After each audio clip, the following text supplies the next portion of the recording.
স্বামীর গায়ে হাত তুললে, স্বামীকে তুই বলে ডাকলে, স্বামীর নাম ধরে ডাকলে কি হবে আপনি জানলে অবাক হয়ে যাবেন। আমার প্রিয় ভাইয়েরা, প্রিয় মা বোনেরা, আমার এই আলোচনাটা আপনাকে আজকে শুনতে হবে, আপনি আশ্চর্য হয়ে যাবেন। স্বামীর নাম ধরে ডাকলে কি হয়, স্বামীকে অপমান করলে কি হয়, স্বামীকে তুই বলে সম্বোধন করলে কি হয়, স্বামীর গায়ে হাত তুললে কি হয়। আল্লাহ পাক আপনাকে মেসেজ দিচ্ছে, কোনো নারী যদি তার স্বামীর দিকে তুই বলে সম্বোধন করে, তাকে রেসপেক্ট করে না, সম্মান করে না, আল্লাহর হাবিব বলেন ওই নারীর 1 নম্বর শাস্তি হলো ওই নারীকে আল্লাহ রাব্বুল আলামিন অনবরত তার গজব ওই নারীর উপর নাজিল করতে থাকে। নাউজুবিল্লাহ পড়েন। অনবরত যদি আল্লাহর গজব আপনার উপর নাজিল হতে থাকে, আপনি যে কোনো সময় ধ্বংস হয়ে যাবেন।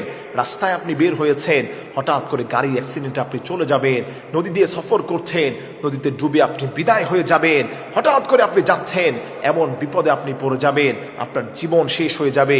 আল্লাহর হাবিব বলেন কোনো নারী যদি স্বামীর সঙ্গে বেয়াদবি করে, স্বামীকে তুই তুকারি বলে, স্বামীকে অপমান করে, স্বামীর গায়ে হাত তুলে, আল্লাহ পাকের আরশ কেঁপে ওঠে।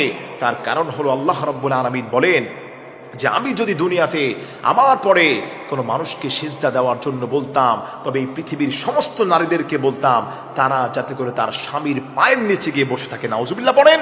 আমার প্রিয় ভাইরা, এজন্য আপনি মনে রাখবেন, স্বামী হচ্ছে এমন একটি জায়গা, আপনার কাছে আশ্রয় স্থল হচ্ছে স্বামী। আপনার একটি সময় আপনার ভাই আপনার কাছে থাকবে না, আপনার বোন আপনার খবর নিবে না, আপনার মায়া আপনার খবর নিবে না, কিন্তু ওই সময় দেখবেন আপনার স্বামী আপনাকে ছেড়ে যাবে না। অতএব আপনি স্বামীকে কদর করার চেষ্টা করবেন। স্বামীর সঙ্গে বেয়াদবি করলে, তুই বলে সম্বোধন করলে, গায়ে হাত তুললে, অপমান করলে, নাম ধরে ডাকলে, আল্লাহ পাক আপনার উপর অসন্তুষ্ট হয়ে যাবে, গজব নাজিল হবে আপনার সময়, যে কোনো সময় আপনি বিদায় নিতে পারেন। নাম্বার 2, যেই ক্ষতি আপনার হয়ে যাবে সেটি হলো এত মারাত্মক রোগে আপনি জর্জরিত হয়ে যাবেন দুনিয়াতে। আজকে রূপ লাবণ্যতার কারণে, অহংকারের কারণে, ধনসম্পদ থাকার কারণে স্বামীকে আপনি সম্মান করছেন না, রেসপন্স করছেন না। মনে রাখবেন, এই রেসপেক্ট না করার কারণে, স্বামীর গায়ে হাত তোলার কারণে এত মারাত্মক রোগ আপনার হয়ে যাবে আপনি কল্পনাও করতে পারবেন না। আমার একজন মুসল্লি ঢাকা উত্তরাতে যিনি থাকেন, তিনি আমার কাছে বলেন, হুজুর আপনি যে কথাগুলো বলেছেন, আল্লাহ পাক সেম আমার ঘরে এমন স্ত্রী দান করেছেন, তিনি আমাকে দাম দেয় না, আমার উপর টর্চার করে, তুই বলে সম্বোধন করে, আমার গায়ে হাত তুলতে আসে। হুজুর এর দ্বারা সে বড় ক্ষতির মধ্যে লিপ্ত হয়েছে।